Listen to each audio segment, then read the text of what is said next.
Ash has been in the anime series and has fought in many battles. With that many battles, he has had a lot of encounters with other trainers, some even becoming rivals.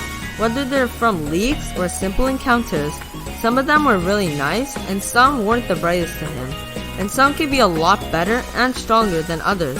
So that's why in today's video, I'm going to rank the top 5 best Ash Ketchum rivals and give them a ranking from a scale of 1 out of 10. Remember, these are just my opinions and you can put yours in the comments.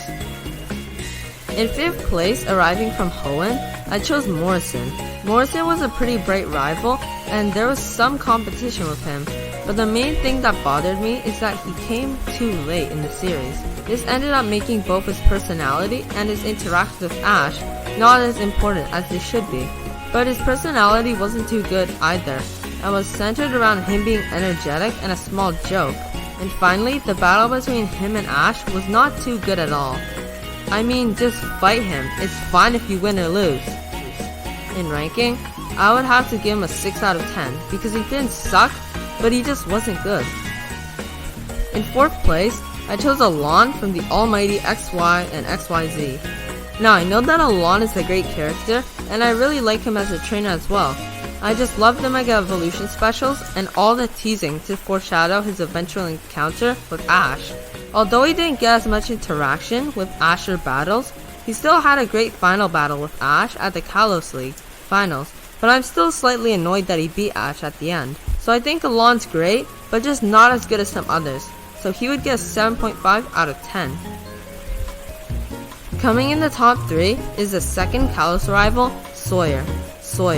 I personally really liked Sawyer, as he was really unique. He wasn't a jerk to Ash and started off as a new kid, but became even better than Ash at one point and made Ash feel uncertain about himself by getting 8 badges first and literally seeing Ash struggle badly with his gym battle with Wolfric. Although at the end Ash did end up beating him because he finished the transformation of Greninja and the Bond phenomenon, but in ranking I would give Sawyer an 8 out of 10. In the runner-up, I chose the first and most iconic rival to Ash, Gary.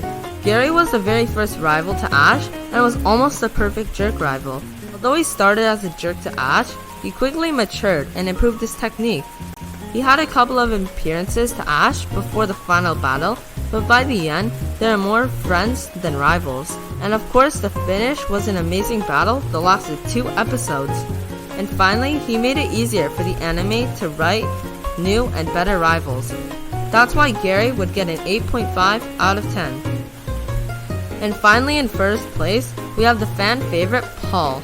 Paul was the perfect rival for Ash at the time because he completely made Ash question his technique and if his technique of training was still viable for him. And just seeing Paul destroy Ash at Lake Acuity and always being ahead of him was frustrating for both Ash and the audience. But at the same time though, Paul was a respectable trainer and could still improve a bit on his own. But my favorite part of this rivalry was Chimchar and its improvement until the final battle by beating Paul, which was so satisfying. So in ranking, I would give Paul a 9.5 out of 10. Thanks for watching. Make sure to put your ideas and opinions down below, and I will see you next time.